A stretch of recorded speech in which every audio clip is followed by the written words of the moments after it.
My father's words came through the phone speaker with casual indifference, as though he hadn't just confessed to taking my complete college savings.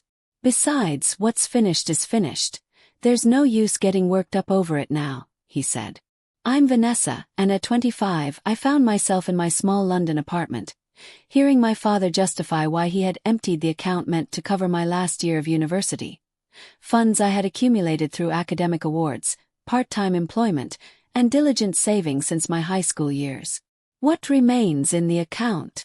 I managed to keep my tone controlled despite my trembling hands. Nothing remains, sweetheart. I needed to settle some outstanding debts, but don't be concerned. You're intelligent and will find a solution. Find a solution. As though I had any alternative. As though he hadn't just taken 4 years of my dedication while I was overseas studying, powerless to prevent him since he remained authorized to access the account I had established when I was 17. I understand, I responded quietly. Well, best of luck with that situation. That's my daughter, he answered, misinterpreting my composure as agreement. Always sensible, just like your father. Listen, I need to leave now. I'm meeting some companions for beverages. We'll speak again soon. Meeting companions for drinks using my funds, my prospects. I settled at my compact desk facing the London street I had grown to adore during my study abroad semester. 3 months remained before I needed to return home. 90 days to determine how to rescue my final academic year after my own father had undermined me completely. My phone chimed again, this time with a message from him. Don't share this information with your mother or grandmother. No reason to cause them concern. Naturally, he wanted to keep them uninformed, just as he had concealed his gambling problems, his unsuccessful business attempts, and his habit of consistently borrowing money without ever repaying it. I opened my computer and started creating a list. First, evidence. Banking records displaying the account's transaction history, documentation of my deposits, records of the academic scholarships I had secured. Then, investigation, legal assistance resources, financial aid possibilities, available part-time employment opportunities. My father had consistently undervalued me, viewing me as his contingency plan. Fortunate that you're attractive, he would comment when I achieved perfect grades, as if my scholarly accomplishments held less significance than my looks. You can always find a wealthy husband if higher education doesn't succeed. But I hadn't invested this much effort and come this distance to allow him to sabotage my aspirations. He believed I was being sensible when I quietly accepted his theft. He had no comprehension that being sensible was precisely what he should dread. During the following week, I assembled the complete scope of his deception. The account had contained slightly more than $42,000. Money I had earned through academic scholarships, summer employment, and careful financial planning. My father had removed it entirely through a sequence of transfers during the previous month, each withdrawal just small enough to prevent immediate detection. My flatmate Emma discovered me surrounded by banking documents one evening. "Your father did what?" she gasped, reading the papers over my shoulder. "Can't you file theft charges against him?" "The account still bore his name," I clarified. "Legally, he possessed complete access rights. I simply never imagined he would actually do this. I should have been more cautious, should have recalled how he had borrowed my birthday money throughout my youth, constantly promising repayment but never following through, and how he had attempted to persuade me to obtain additional student loans under my name, claiming he would assist with repayment. My phone continued receiving his messages. "Don't worry about the funds, you stress excessively. Perhaps this indicates you should pause your studies. I know some individuals who could arrange modeling work for you. Better income than that degree." Each message exposed more about his minimal regard for my education, my autonomy, my future. To him, I was merely another asset to exploit, another safety measure for his poor decisions.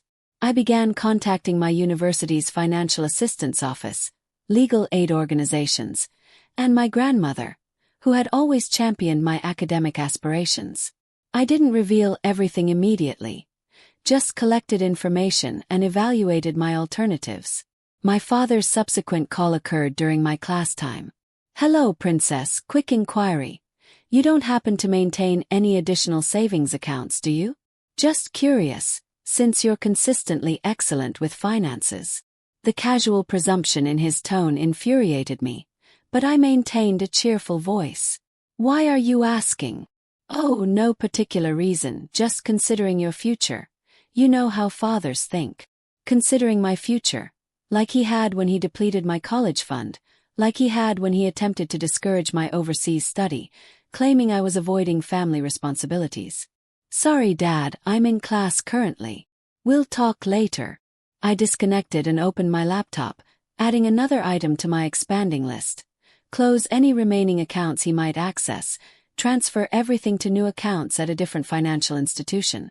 That evening, I received an email from my grandmother. Called your father today. He appeared anxious when I inquired about your college fund. Is everything all right?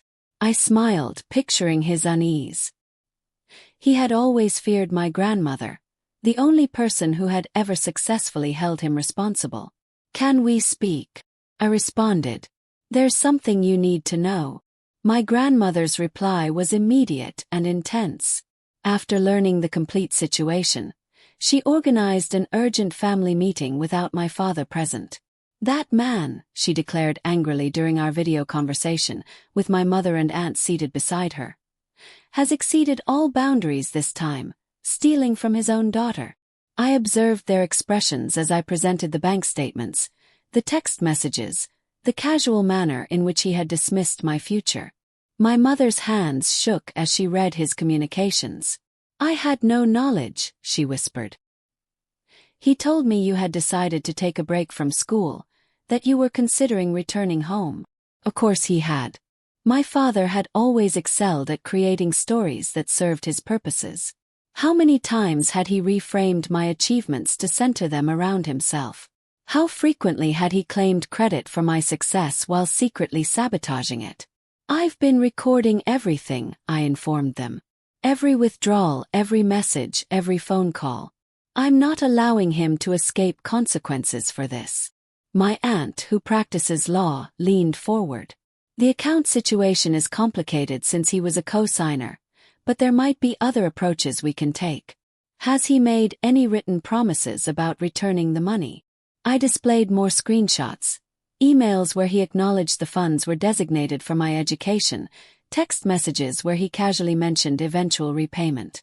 Perfect, my aunt said.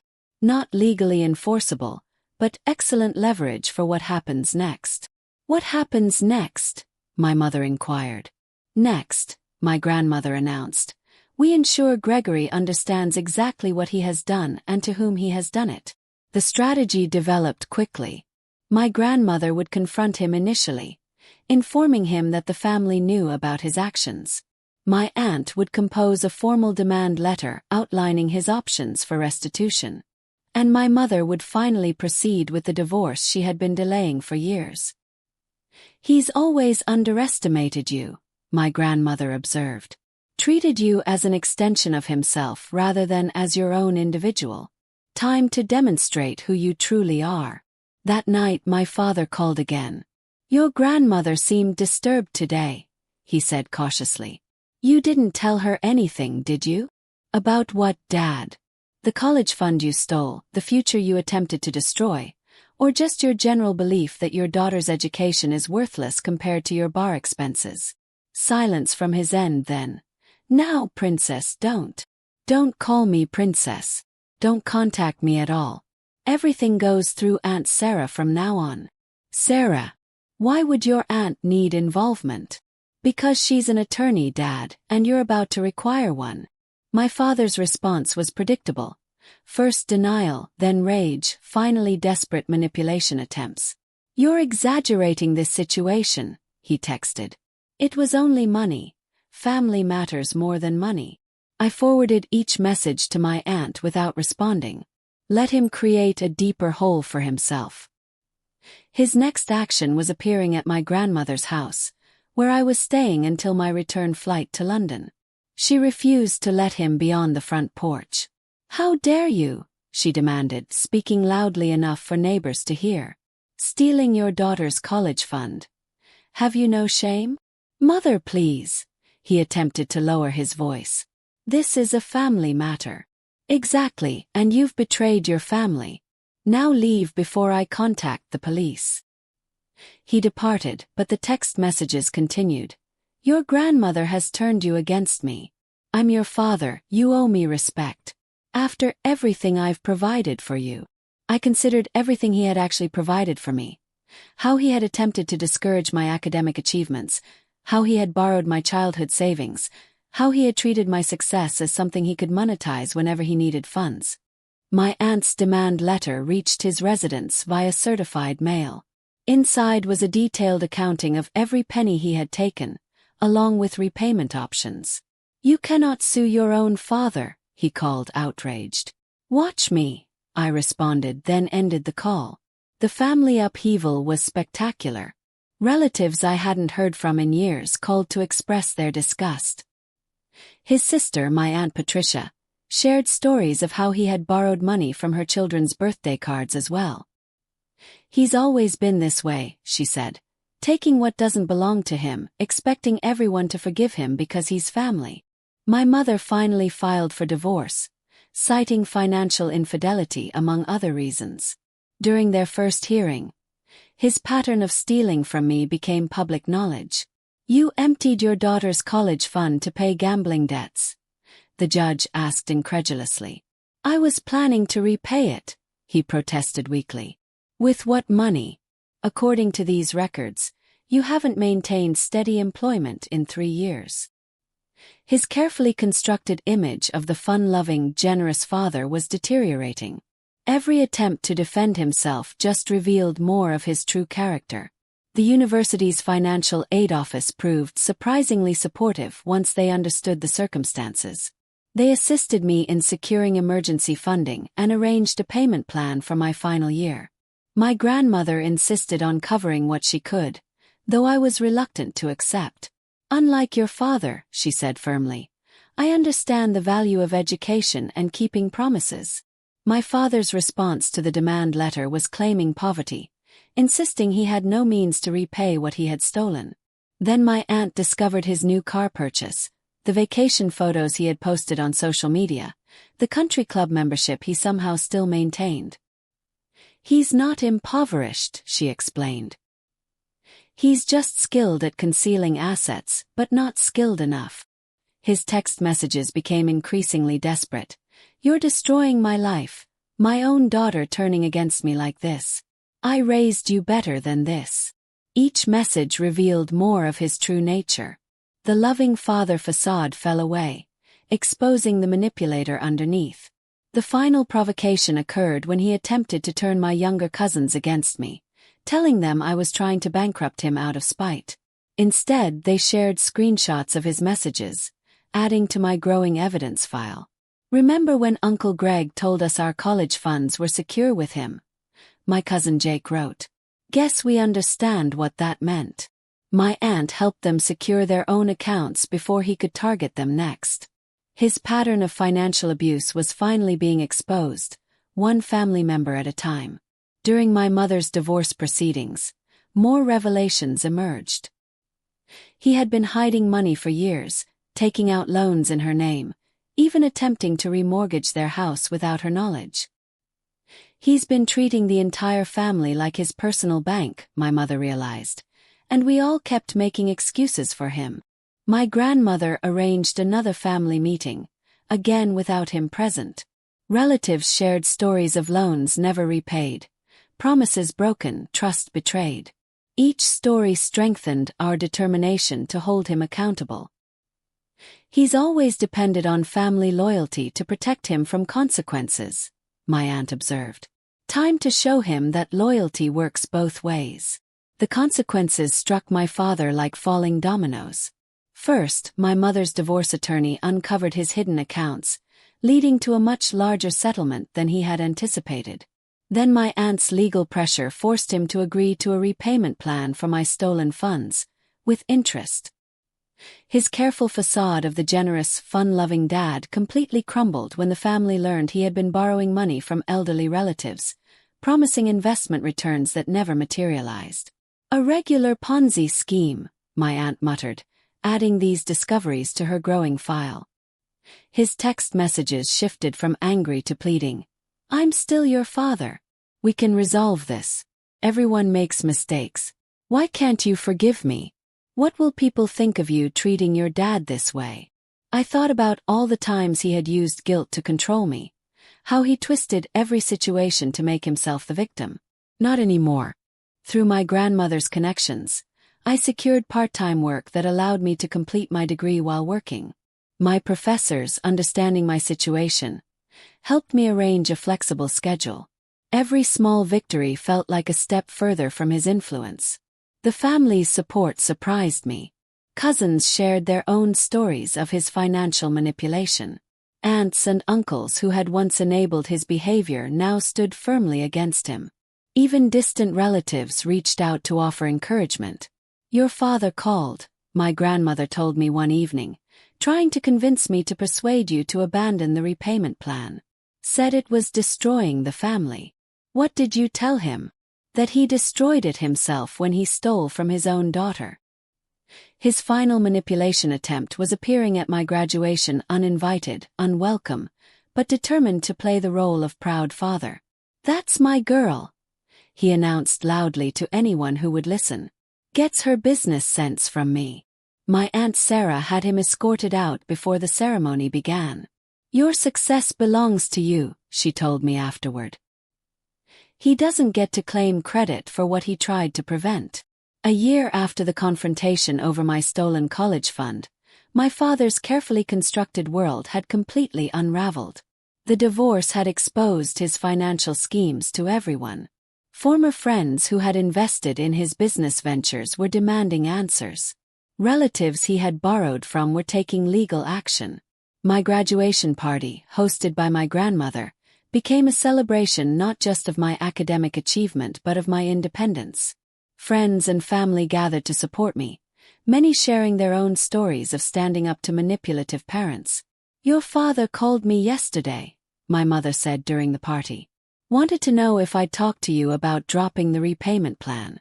Said he's learned his lesson." "Has he?" I asked, thinking of his latest social media posts still showing him living beyond his means, still pretending everything was fine. "No," she sighed. "He's learned he can't manipulate you anymore. That's not the same thing." The repayment plan my aunt had arranged was strict. Monthly payments directly from his paycheck, no excuses accepted. He had finally had to get a real job when his schemes dried up. His previous lifestyle impossible to maintain now that no one would lend him money. "It's not fair," he had complained in his last email. "I'm your father. You're supposed to love me unconditionally." "Love isn't a blank check," I had replied, my last direct communication with him. "And conditions are what happen when you break trust." My career was taking off. I had secured a position with a top firm in London, my degree and determination opening doors I had once thought closed. Each success felt sweeter for having been earned entirely on my own terms. My grandmother had become my strongest ally. Her fierce protection a stark contrast to my father's self-serving love. "He called again," she told me over Sunday dinner. "Wanted to know if you'd gotten that job in London. Said he'd love to visit once you're settled." To visit or to ask for money? I asked, already knowing the answer. Both probably. I told him you're finished funding his lifestyle. The family dynamics had shifted permanently. Relatives who had once enabled his behavior now shared warnings about his latest schemes. His sister, my Aunt Patricia, had started a family group chat specifically to track his manipulation attempts. "He tried to convince my son to co-sign a car loan," she reported one day. "Told him it would help build his credit." Sound familiar? Did. He had tried the same tactic with me at 18, attempting to saddle me with debt before I had even started college.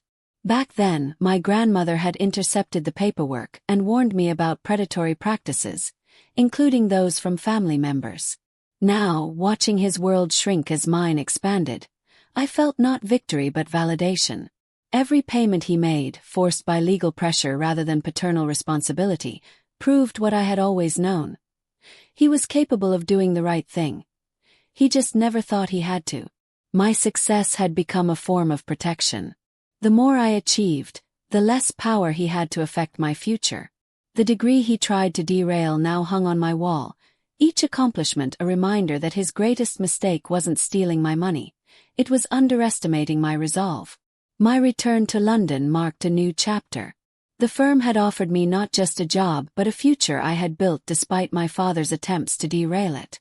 My small flat in the city became a symbol of independence, paid for with my own money, decorated with my own taste, free from any influence he might try to claim. His attempts to maintain contact became increasingly transparent. First came the birthday card, the first he had sent in years, with a carefully crafted message about how proud he was of our achievements. "Did you see how he signed it?" my mother asked over the phone. "Love, Dad, your biggest supporter." The audacity of that man. Then came the social media posts, tagging me in old family photos with captions about how he had always encouraged my dreams.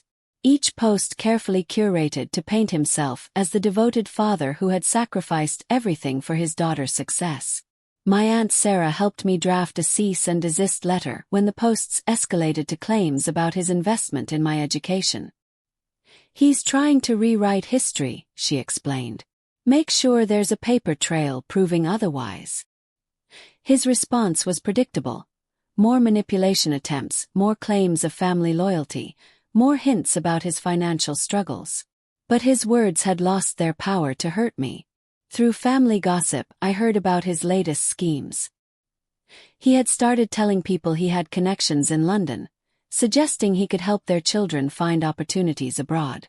Each attempt to profit from my success backfired when they contacted me to verify his claims. "Your father says you're hiring at your firm," one family friend wrote. He offered to put in a good word for my daughter, for a small consulting fee, of course. I wrote back explaining that my father had no connection to my firm, no influence over hiring, and no right to charge fees for false promises. Each response felt like another brick in the wall between his lies and my truth. My grandmother visited me in London, her first trip abroad at 70. Seeing my life through her eyes, the career I had built, the home I had made, the future I had secured, brought everything full circle. "You know what makes me proudest?" she said over dinner at my favorite local pub. "Not just what you've achieved but how you achieved it. You didn't let him turn you bitter. You just got stronger." That evening I received another text from him. "Heard Mom's visiting. The flat must be cramped. I know some great hotels if you need help with the expense." I showed my grandmother the message, and we both laughed. The same old tactics, transparent as glass now that I saw them clearly. Should I respond? I asked, though I already knew the answer. "Darling," she said, raising her glass, "your success is all the response he needs."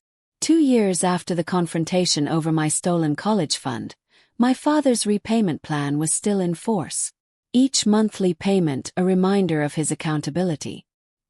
He had tried various schemes to reduce or delay the payments, but my aunt's legal oversight remained firm. During a family gathering back home, my cousin Jake shared his own victory. He had graduated debt-free. His college fund secured in an account my father couldn't access. "You know what Uncle Greg said when I told him?" Jake laughed. "That I should thank you for overreacting about your fund. Said your dramatic response helped him learn an important lesson." "Did he learn, though?" I asked, thinking of his latest attempts to convince relatives to invest in his new business venture. "He learned not to target family members who have good lawyers," my Aunt Sarah interjected. "That's about it." My career continued to flourish. The firm had promoted me to a senior position, my reputation built on the same attention to detail and determination that had helped me overcome my father's betrayal. His Christmas card arrived at my London flat, thick with forced cheerfulness and hints about his financial struggles. Inside he had written, "Still paying for one mistake. When will you let it go?" I pinned it to my bulletin board next to my degree and latest promotion letter, reminders that his one mistake had failed to define my future. His signature at the bottom, once a symbol of paternal authority, now looked exactly like what it was: the mark of a man who had bet against his daughter's strength and lost. At my firm's annual charity gala, I was asked to speak about persistence and overcoming obstacles. I didn't mention my father directly, but I talked about the moment I had learned my college fund was gone, not as a story of betrayal, but as a lesson in self-reliance. Sometimes, I told the audience, the people who should support you the most become the obstacles you need to overcome. Their underestimation becomes your motivation. My father saw the speech online. Someone had shared it in the family group chat he had been excluded from. His response came through my grandmother. "She's still angry, using my mistake to get attention." "No," my grandmother had replied. "She's successful, using her strength to help others. There's a difference." The last payment from my father arrived on a Tuesday, the final installment of the money he had stolen. He had attached a note. "Now can we be family again?" I filed the receipt with all my other documentation: the bank statements, the demanding texts, the social media posts where he had tried to rewrite history. Not because I needed them anymore, but as a reminder of how far I had come. My mother, now happily remarried, put it best. "He thought taking your money would keep you dependent on him. Instead, it set you free." She was right. Every attempt he had made to hold me back had pushed me forward instead. His greatest punishment wasn't the repayment plan or the family's disapproval. It was watching me succeed without him, beyond him, despite him.